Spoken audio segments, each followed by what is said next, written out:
Le stade de Kiev complètement rénové pour accueillir des dizaines de milliers de supporters. L'Ukraine misait gros sur l'euro pour améliorer son image. C'est tout le contraire qui est en train de se passer. Depuis une dizaine de jours, les annonces de boycott politique de l'événement se multiplient.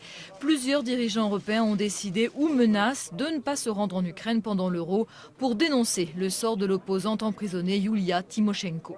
Souffrante et en grève de la faim depuis plus de 2 semaines, l'ex-premier ministre assure avoir été victime de violences, mais la justice ukrainienne a refusé d'ouvrir une enquête.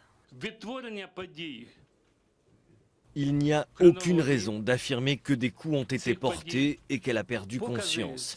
Les témoignages, la reconstitution des événements prouvent que ce qui est écrit dans la déclaration n'est pas vrai.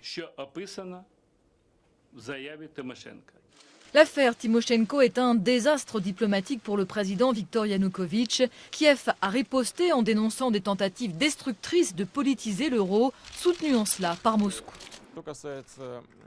En ce qui concerne l'euro, il ne faut en aucun cas mélanger la politique, l'économie et d'autres questions de ce genre avec le sport. Il faut laisser le sport tranquille. Parallèlement à l'affaire Tymoshenko, l'Ukraine a aussi dû faire face fin avril à une série d'explosions, toujours non revendiquées, qui a fait une trentaine de blessés dans le centre du pays. À 6 semaines du coup d'envoi de l'euro, les services de sécurité ukrainiens ne pouvaient imaginer pire scénario, mais ils se sont évidemment empressés de rassurer. Pendant l'Euro 2012, la sécurité sera assurée à un niveau maximal. Il n'y a pas lieu d'établir un lien entre les explosions de Dnipropetrovsk et la sécurité des préparatifs de l'euro.